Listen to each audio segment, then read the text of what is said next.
Saúdo a igreja com a paz do Senhor.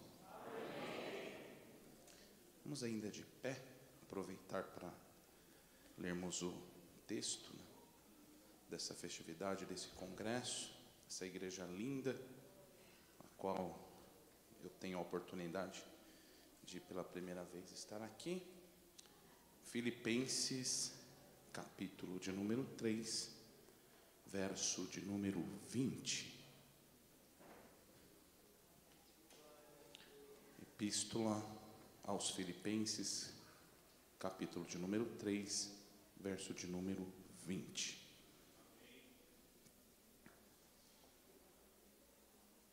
Todos acharam?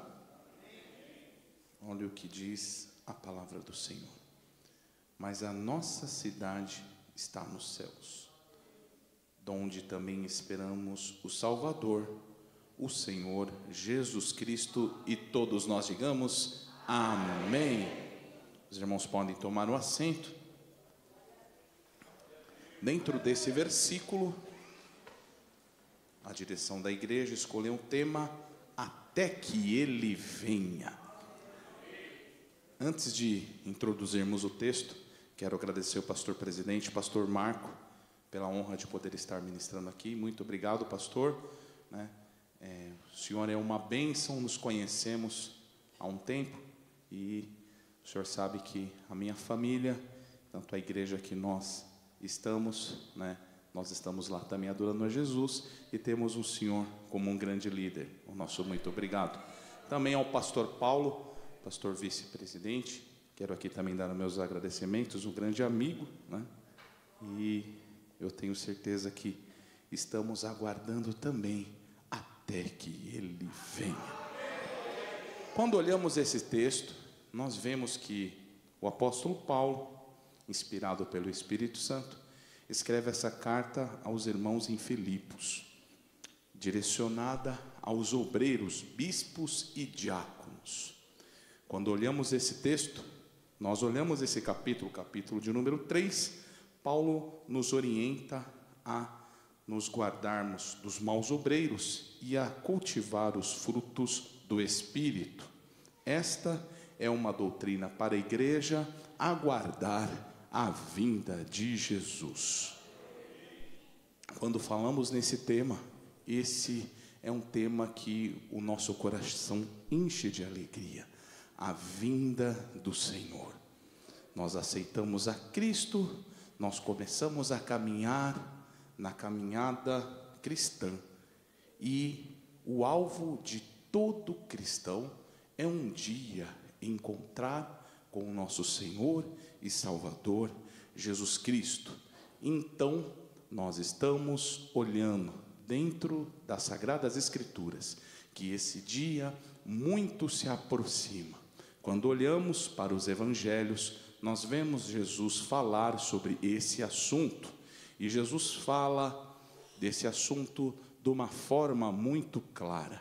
Quando houvesse todos esses eventos que estão acontecendo diariamente, guerra, rumores de guerras, pestes e tudo isso, o que acontece atualmente, próximo estaria a sua vinda. E o apóstolo Paulo, nesse contexto, ele escreve aos irmãos ali em Filipos, a qual eles deveriam se guardar desse tempo da apostasia, dos falsos ensinos e de tudo aquilo que tentaria tirar o foco, o olhar da carreira que Jesus nos propôs. Quando olhamos para o texto, a gente consegue enxergar o Espírito Santo falando de uma forma forte com a igreja, porque a igreja tem um lugar. A igreja, Deus preparou e tirou essa igreja amada, querida, a eclésia, que são aqueles que são tirados para fora, são guardados, são santificados, são separados para, nesse dia glorioso, ao ouvir a trombeta, estarem juntos com Cristo. Então, essa palavra, esse tema, nos orienta a permanecermos fiéis. Então, nesse culto de hoje, o Espírito Santo toca ao meu coração, que eu venha trazer uma palavra para a igreja de perseverança. Persevere na fé. As tribulações vão tentar tirar o foco. Tudo o que está acontecendo no mundo, na geopolítica mundial, tudo o que está acontecendo nos dias atuais tenta tirar o foco do cristão. E muitos se abalam, muitos nas redes sociais, nos meios de comunicação, de tanto ouvir notícias ruins, começam a se abalar. Mas Deus hoje chama a mim, chama a você, chama a nós, a que nós possamos verdadeiramente confiarmos em Deus. Sabe por quê, igreja? Porque a minha vida, a tua vida, a nossa vida está nas mãos de Deus. E eu quero te dizer uma coisa nessa noite: nas mãos de Deus não é em qualquer mão. Sabe por quê? O salmista, no Salmo de número 91, diz o seguinte: aquele que habita no esconderijo do Altíssimo, à sombra do Onipotente descansará. Direi do Senhor, Ele é o meu Deus, o meu refúgio, a minha fortaleza, e nele confiarei. Sabe por quê, igreja? Porque Ele me livrará, Ele te livrará, Ele nos livrará do laço do passarinheiro e da peste perniciosa. Eu quero te dizer aqui, começar a trazer uma palavra profética. Igreja do Senhor, confia, aleluia, em Jesus,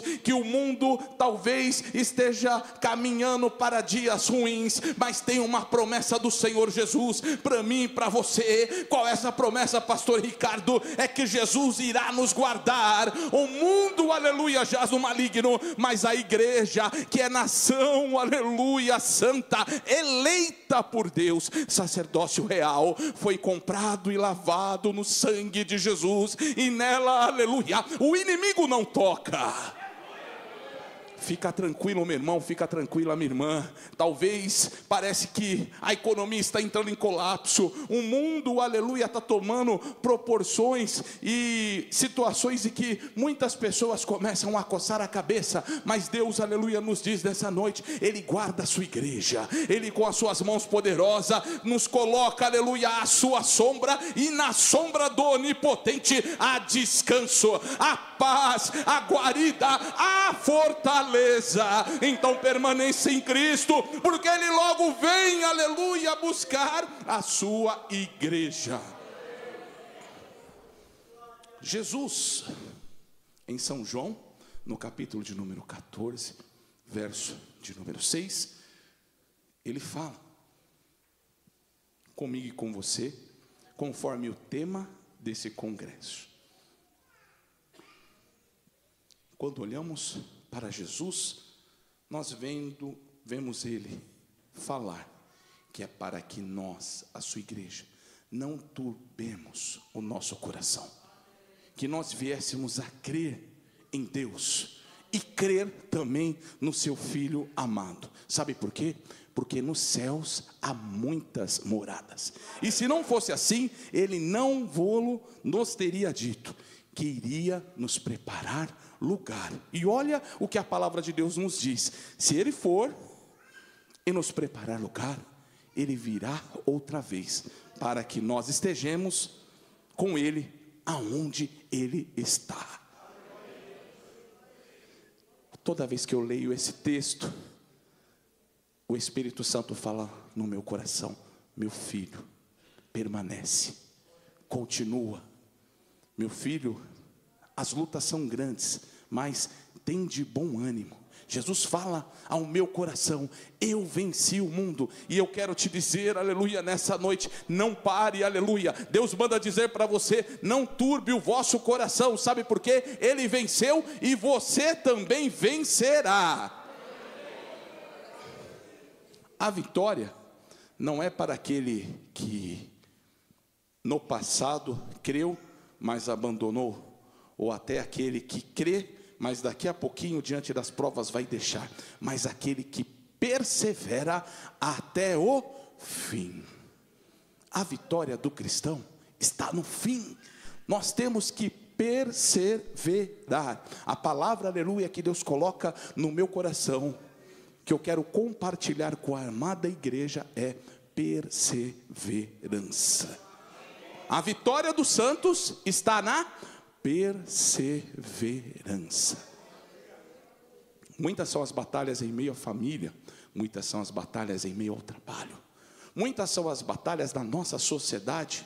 O mundo parece estar em colapso, mas a palavra de Deus, trazida pelo Espírito Santo, nessa noite para nós é perseverar.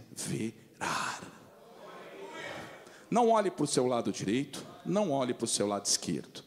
Olha para Jesus, autor e consumador da nossa fé, pois dele virá a nossa vitória. Não se preocupe com a economia, não se preocupe com a geopolítica, não se preocupe com nada. Sabe por quê, irmãos? Tudo está em suas mãos. Jesus, antes de ascender aos céus, deixou uma palavra que deve persuadir no nosso coração até a eternidade. É-me dado todo o poder nos céus e na terra. E como muito bem o pastor falou aqui, me antecedendo, sobre a vocação, a característica e a função do Espírito Santo, que é ser o nosso penhor, a nossa garantia de que somos propriedade exclusiva de Deus. Isso é algo excepcional, irmãos, sermos propriedade exclusiva de Deus. Você já parou para pensar nisso? O carinho que Deus tem por mim, por você, de cuidarmos de nós, de nos dar tudo o que necessitamos, e mesmo em meio à luta, quando passamos por alguma adversidade, pode ter certeza, se a sua fé não faltar, o socorro virá. Amém? Quando olhamos para o texto, nós conseguimos tirar algumas características que a igreja deve ter para ser feliz e fielmente conseguir o seu alvo, que é estar com Jesus na eternidade. E quais são essas 3 características que a igreja deve ter até Jesus voltar? A primeira é praticar e vivenciar o ID. Marcos 16, 15. Ide por todo o mundo, pregai o evangelho a toda criatura. Essa palavra deve persuadir no nosso coração, e fazer o ID é estar no cotidiano, anunciando a Jesus como único e suficiente Salvador da humanidade. Muitas das vezes nós ouvimos palavras de pessoas, e o Espírito Santo vai testificando no nosso coração, e muitas das vezes eu fico ali falando com Jesus e falo: Senhor, me dá uma oportunidade para anunciar que o Senhor é a solução para o problema dessa pessoa. E daqui a pouco aquela pessoa abre e fala do que está acontecendo na vida dela, eu fico ali em espírito orando, e logo ela abre a oportunidade, e aí eu declaro e falo: olha, meu senhor ou minha senhora, o seu problema é realmente difícil, mas eu vou apontar alguém que pode trazer a solução para os seus problemas. E a pessoa logo me pergunta: quem? E eu digo e respondo: Jesus de Nazaré. A igreja nos dias atuais tem que lembrar que antes de nós estarmos na eternidade com Jesus, nós devemos continuar testificando que Jesus Cristo salva, que Jesus Cristo cura, que Jesus Cristo batiza com o Espírito Santo e que Ele logo voltará. É uma mensagem simples, resumida, mas o que traduz o Evangelho, que é esse anúncio das boas novas. Todo cristão deve ter isso no seu coração, o carinho, o amor por aquelas almas que estão longe de Jesus e que necessitam de uma palavra de Deus. Ei, meu irmão, ei, minha irmã, você é portadora dessa palavra, você é portador dessa palavra. Deus conta comigo, Deus conta com você, Deus conta com a sua igreja na face da terra para anunciar as boas novas. Nós não podemos falhar nesta missão. E muito crente, talvez já convicto da sua salvação, tem a oportunidade e muitas das vezes esquece de testificar e de compartilhar do amor de Jesus. Mas dessa noite o Espírito Santo quer nos ensinar através da sua palavra que nós devemos a todo o momento pedir a Ele sabedoria para que no momento oportuno possamos apresentar o reino de Jesus. Amém? Amém? Então essa é a primeira característica, uma igreja compromissada com o ID. E o que acontece com uma igreja que se compromissa com o ID? É uma igreja virtuosa, é uma igreja que a palavra de Deus explica, aonde abundou o pecado, superabundou a graça. E tudo aquilo, aleluia, que Deus tem para o mundo, através da igreja, é realizado pelo poder do Espírito Santo. Almas são salvas, pessoas são libertas. Sabe por quê? Porque nós estamos compromissados com o evangelho de boas novas. Continue, meus irmãos, com esse compromisso. Esse compromisso deve permear a nossa vida até que Jesus venha. Amém? A segunda característica é o ensino, a santa doutrina. Quando olhamos São João 5,39, a palavra de Deus assim nos orienta: examinai as Escrituras, porque cuidais ter nelas a vida eterna, e são elas que testificam de mim.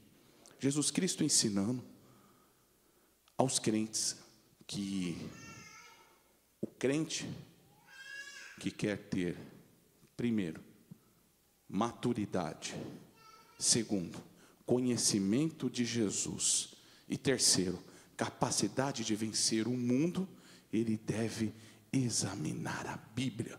E examinar não é apenas ler, examinar é se aprofundar no texto sagrado, para que o Espírito Santo nos revele os mistérios ocultos que Deus tem para mim e para você. Então, no seu dia a dia, medite na palavra de Deus como o salmista nos orienta, de dia e de noite. Abre a palavra de Deus, coma um pouquinho, aleluia, do pão que é trazido do céu, porque a palavra é alimento. E toda vez, aleluia, que nós lemos a palavra do Senhor e começamos a examinar, o Espírito Santo vai nos doutrinando, vai nos ensinando, e algo, aleluia, de especial acontece, porque nós conseguimos olhar, aleluia, e ver como se fosse um espelho. E o processo de santificação, a qual Deus deu à igreja enquanto ela estiver na face da terra, vai acontecendo através do cristão examinar a palavra. Leia a palavra diariamente, coma a palavra, meu irmão e minha irmã.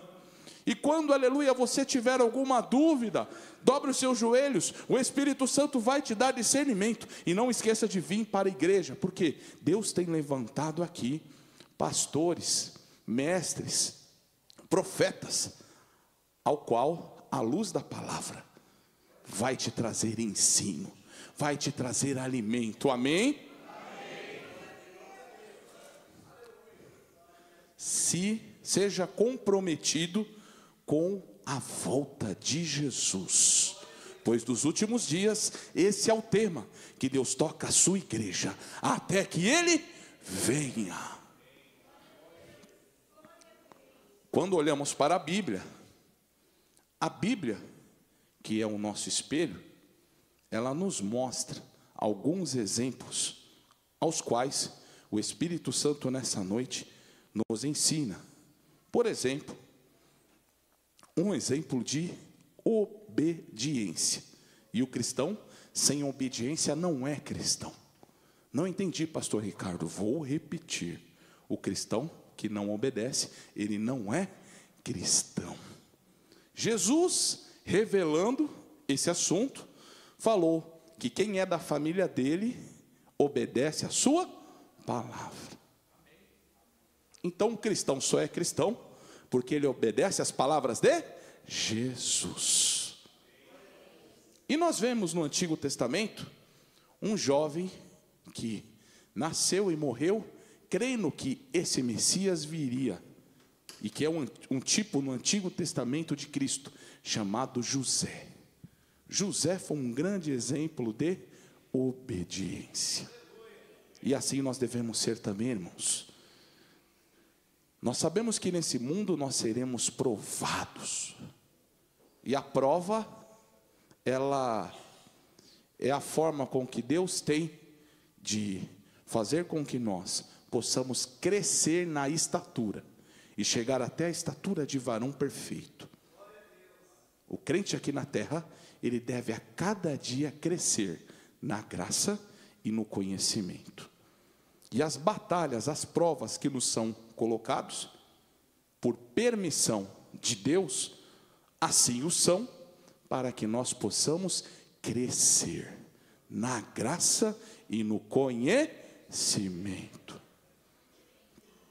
José era um jovem que teve uma promessa de Deus. Deus falou com José através de um sonho. E nesse sonho, resumindo, para deixar claro para os irmãos que obedecer, como diz o salmista, é melhor do que sacrificar, José foi esse exemplo. Ele teve uma revelação de Deus e creu que Deus poderia fazer. É maravilhoso quando o crente é notificado por Deus, seja pela palavra, seja por algum de seus dons, seja por um sonho. De qualquer forma que Deus nos revela uma mensagem vinda dele, é maravilhoso quando isso nos é notificado. E José ficou muito feliz quando teve um sonho, aonde ele via o sol, a lua e 11 estrelas se prostrando perante ele. E ele já tinha o discernimento daquele sonho, que Deus o colocaria numa posição acima dos seus familiares. Mas olha o que aconteceu com José e olha o que às vezes acontece com a gente. Quando Deus nos notifica algo, nós somos seres humanos, irmãos. E a primeira coisa que um ser humano faz é o quê? Compartilhar. José compartilhou com seus familiares. E aí veio o que, irmãos? A fase da prova. A primeira fase do José foi a fase da revelação. Que bênção! O crente glorifica ao Senhor, adora ao Senhor, até chora quando o Senhor fala. É maravilhoso. Mas o difícil é quando ele entra na segunda fase, que é a fase da provação. José notificou aquilo que Deus ia fazer, e a inveja fez com que os seus irmãos pensassem em matá-lo, mas depois de um pequeno acordo, viram que o melhor era vendê-lo. Prenderam, venderam, ele foi para o Egito como escravo.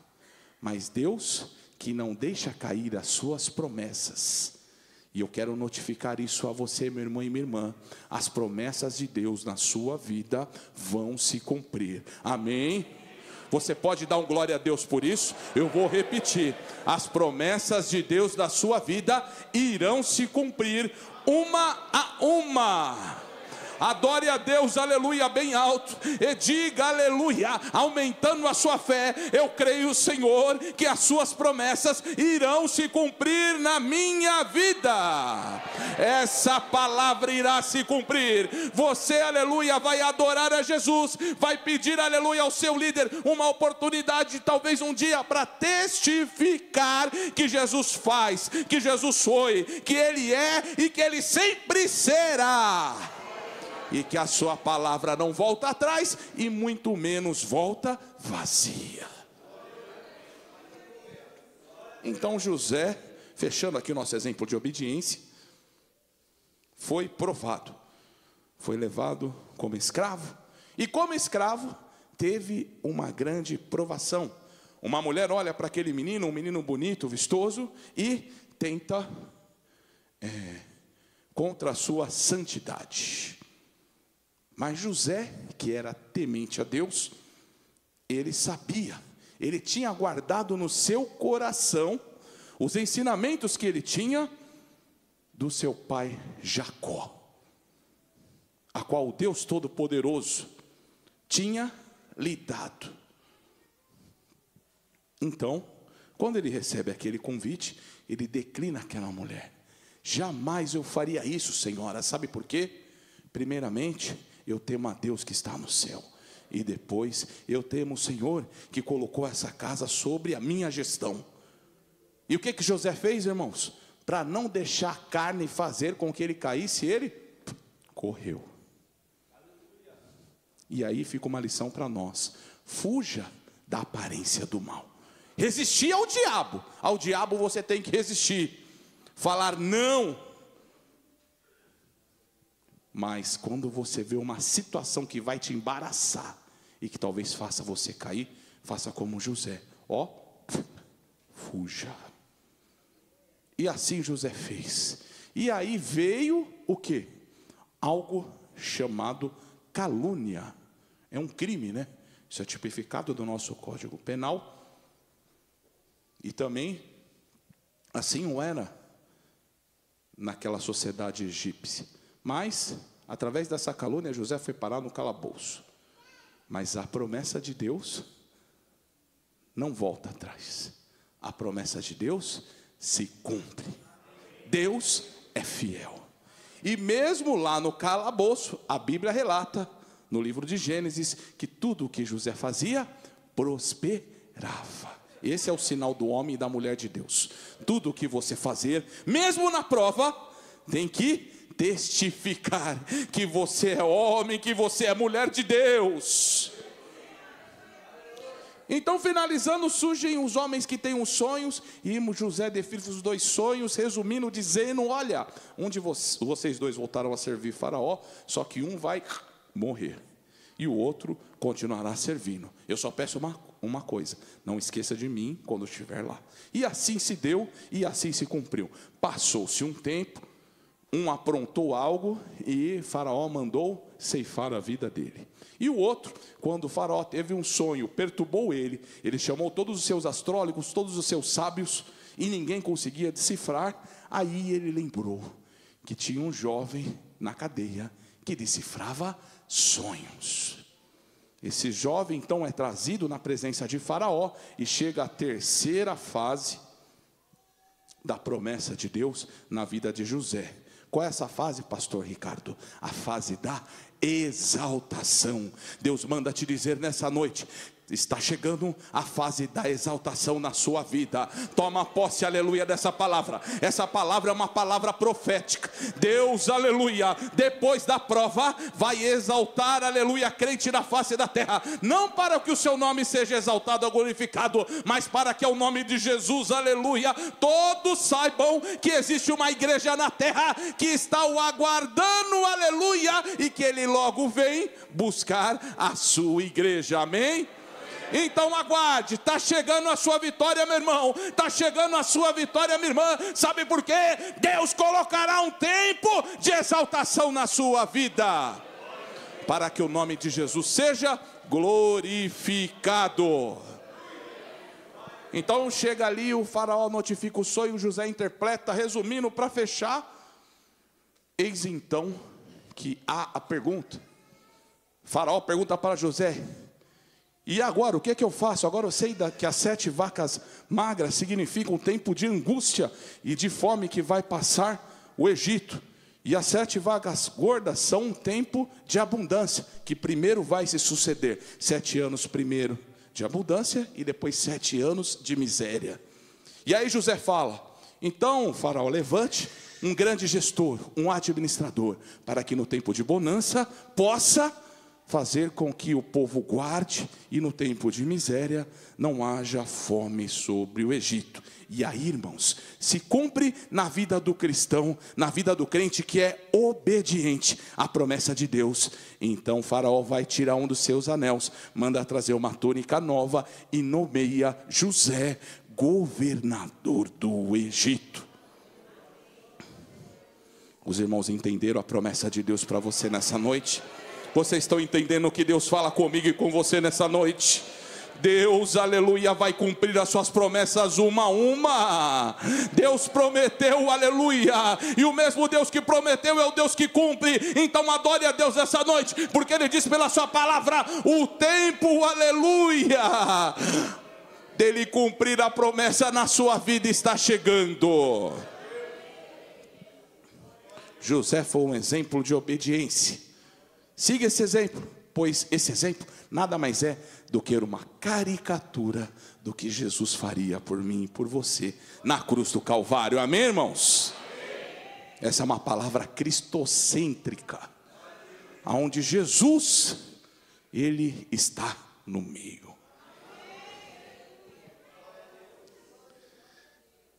Segunda coisa que o cristão deve lembrar sobre o ensino da palavra de Deus: primeiro, é ser obediente a Deus, e segundo, deve se dedicar à oração. O crente que lê a palavra de Deus e dentro da palavra aprende a ser obediente, ele também tem que ser um crente que deve ter intimidade com o Senhor. E intimidade, nós cristãos só podemos adquirir através da oração. E nessa palavra eu trago aqui um exemplo de oração, que é o jovem Daniel. Daniel era um exemplo de um crente que orava e que os outros olhavam e ficavam boquiabertos pela constância dele na oração. E se você quer ter resposta daquilo que você precisa, das suas angústias, dos seus anseios, vá para a oração. É na oração que Deus responde. É na oração que Deus fala tete a tete com a sua igreja. É na oração, aleluia, que o milagre vai acontecer. Então, se a situação está difícil, aprenda através da palavra de Deus. Vá para oração. O exemplo que fica aqui, a gente vai fechar esse exemplo da vida de Daniel, tentaram pegar Daniel através de um decreto. Mas mesmo assim, tentando armar uma armadilha para pegar Daniel, Daniel era um homem íntegro e um homem de oração. E quando foram perguntar a Daniel se o Deus a qual ele servia, a qual ele orava 3 vezes ao dia, poderia ter livrado ele da cova dos leões, a resposta categórica do crente Daniel foi: o meu Deus vive para sempre. Ele fechou a boca dos leões. Eu quero te dizer, mediante o poder e autoridade dessa palavra profética, Deus está fechando, aleluia, a boca do leão, porque, aleluia, outros rugem como leão, mas não são leão, porque o verdadeiro leão é o leão da tribo de Judá, e ele, aleluia, está comigo, está com você, está com a sua igreja. Ele não tosqueneja, ele nos guarda, aleluia. E quando ele brava, aleluia, demônios saem, aleluia, pessoas são libertas, porque, aleluia, ele é o leão da tribo de Judá. Se você está sentindo a presença do leão da tribo de Judá, adore aí nessa noite. Se você já sentiu a presença do leão da tribo de Judá, glorifique a Jesus, porque ele está bradando e está dizendo através da sua palavra: eu vou dar vitória para crente aqui nessa noite. Recebe a tua vitória, meu irmão. Recebe a tua vitória, minha irmã. O leão da tribo de Judá está aqui. Aleluia. E através do Espírito Santo, ele toca, aleluia. Ele manifesta a sua glória.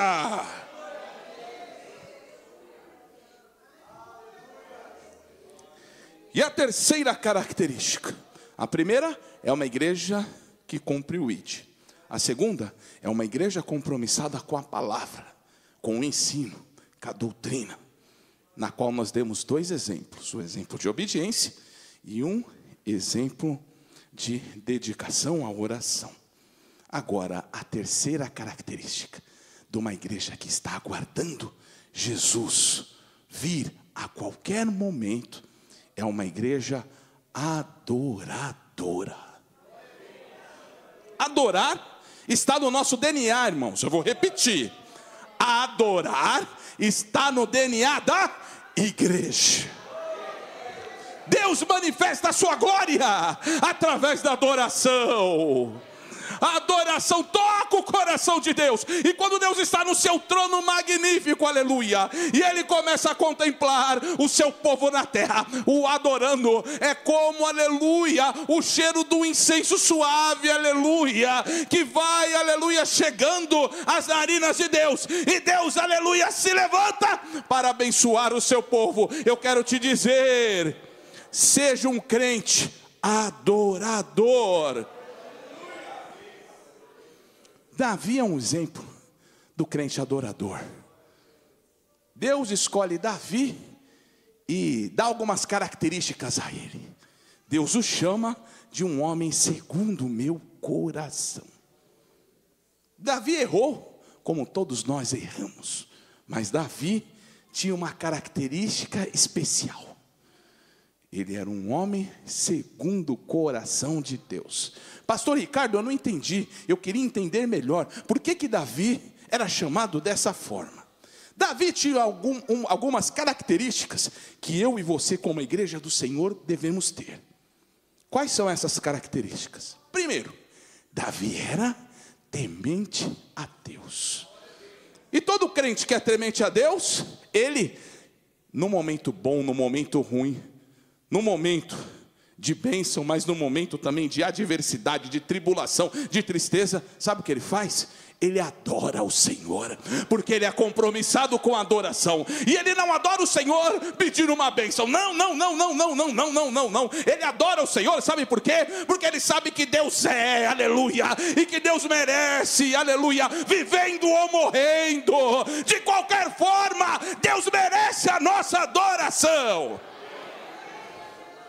Essa é a característica de um crente verdadeiro. Qualquer que seja a situação, aleluia, ele pode estar passando por uma prova terrível, ele mesmo chorando, mesmo com lágrimas, falar assim: Senhor, eu posso morrer, eu posso ficar aqui numa situação irreversível, mas ó Senhor, eu não largo de Ti. Senhor, aleluia, podem tirar a minha vida, mas a Ti, Senhor, eu não nego. Sabe por quê? Porque é algo que, aleluia, me prende ao Senhor, é o Teu Espírito, aleluia, testificando na minha vida que eu sou Teu, e isso é o que me importa. Então eu abro a minha boca para Te adorar.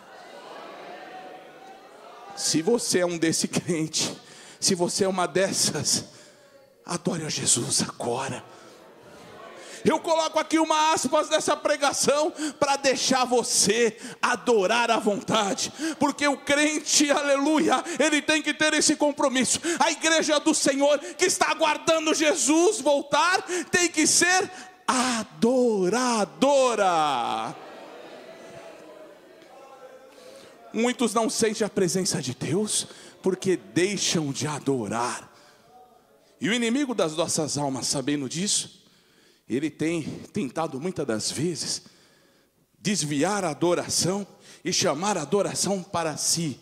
Mas a igreja do Senhor só adora a Jesus, porque Ele é o centro, aleluia, da nossa vida. Ele é tudo para nós. E se vivemos, aleluia, vivemos em razão de adorar ao Senhor. O salmista, no Salmo de número 103, diz o seguinte, olha a expressão da adoração: bendize, ó minha alma, ao Senhor, e tudo que há em mim. Bendigo o seu santo nome. Ele não para daí, porque ele é adorador por excelência. Bendize, ó minha alma, ao Senhor, e não te esqueça de nenhum de seus benefícios. É Ele quem perdoa todas as nossas iniquidades, e que sara todas as suas enfermidades. Ei, eu quero ministrar pelo poder dessa palavra. Jesus, nessa noite, além de perdoar pecados, Ele está, aleluia, ministrando cura. Ele está sarando aqui gente que está enferma, e Ele cura a sua tricotomia, o seu corpo, a sua alma, o seu espírito, aleluia. Jesus vai lá, e pelo poder da palavra, Ele traz cura.